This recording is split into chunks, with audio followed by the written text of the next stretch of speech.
ඉතින් යාළුවනේ අද මම කෙසෙල් මුව වලින් රසමරස ඔම්ලට් එකක් තමයි හදන්නේ. ඇත්තටම මේක හදාගත්තාම මේකට දාලා තියෙන්නේ කෙසෙල් මුවද කියලාවත් හිතාගන්න බෑ. එහෙනම් අපි බලමු මේ ඔම්ලට් එක හදන විදිය. මම කෙසෙල් මුව ගෙඩියක් හීනියට කපලා අරගෙන තියෙනවා. දැන් අපි මේ කෙසෙල් මුව ටික හොඳට පස්සව ගත්ත උණු වතුරයකට දාලා විනාඩි 10ක් විතර වහලා තියමු.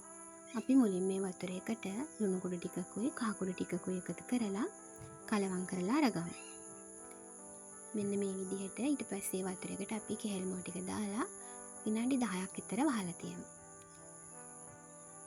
මේ අතරතුරේදී මේ ඔම්ලට් එකට අවශ්‍ය අනිත් දේවල් ටික මම ලෑස්ති කරගන්නවා.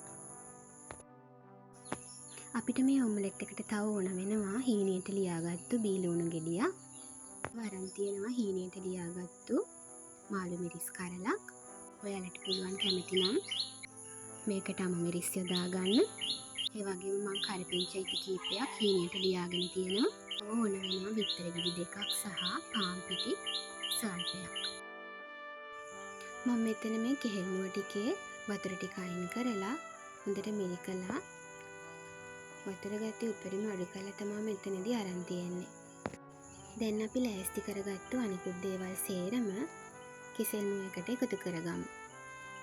බීලුණු ගෙඩිය, මාළු මිරිස් කරල, කරපිංචා ටික, බිත්තර ගෙඩි දෙක සහ පාන් පිටි ටික මම මෙතනදී එකතු කරගන්නවා.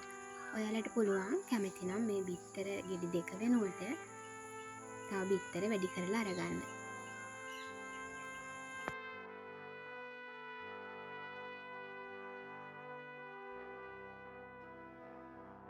ස්ථානයේදී මම එකතු කරනවා රස අණු ලුණු ටිකක්, ගම් මිරිස් කුඩු ටිකක් සහ කෑලි මිරිස් කුඩු ටිකක්. පොඩි ළමයින්ට වගේ හදද්දී සැර ටිකක් අඩු කරලා දාගන්න. දැන් අපි මේ දේවල් ටික හොඳින් කලවම් කරගන්න ඕන. ඇත්තටම කෙසෙල් මුව කන්න අකමැති කෙනෙක් වුණත් මේ විදිහට හදාගත්තොත් ආසාවෙන් කයි.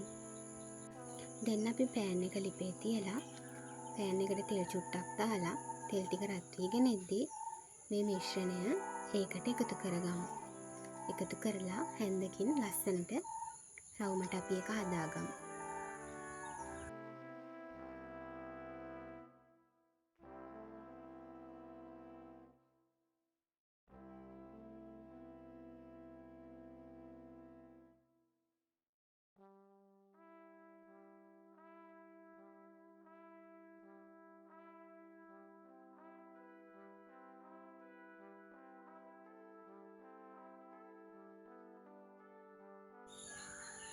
අපි මේ ඔම්ලට් එක අඩු ගින්දරේ තමයි ලිපේ තියාගන්නේ.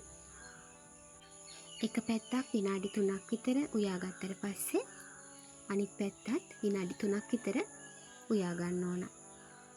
අඩු ගින්දරේම උයා ගන්න ඕන.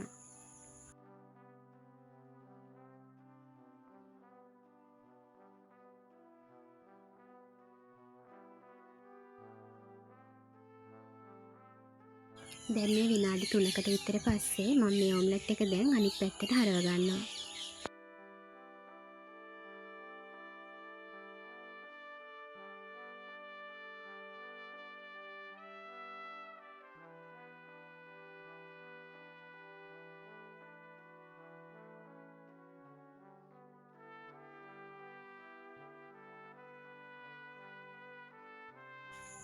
මං අද හදාගත්තු මිශ්‍රණයෙන් මම මේ විදිහට පොඩිවට ඔම්ලට් 3ක් හදාගත්තා. ඉතින් අපිට මේ ආහාරය උදේ ආහාරයකටත් සුදුසුයි. පෝෂණ ගුණය අතිනුත් ඉහළයි. පොඩි දරුවෙක් වුණත් ආසාවෙන් කයි. ඉතින් මගේ වීඩියෝ එකත් එක්කලා දිගටම එකතු වෙලා හිටියට ඔයාලට බොහොම ස්තුතියි. දිගටම මගේ වීඩියෝත් එක්ක එකතු වෙලා ඉන්නත් මගේ නාලිකාව සබ්ස්ක්‍රයිබ් කරලා තියාගන්න කියලාත් මම ඔයාලගෙන් ආදරෙන් ඉල්ලනවා. ඉතින් ඔයාලා හැමෝටම සුබ දවසක්.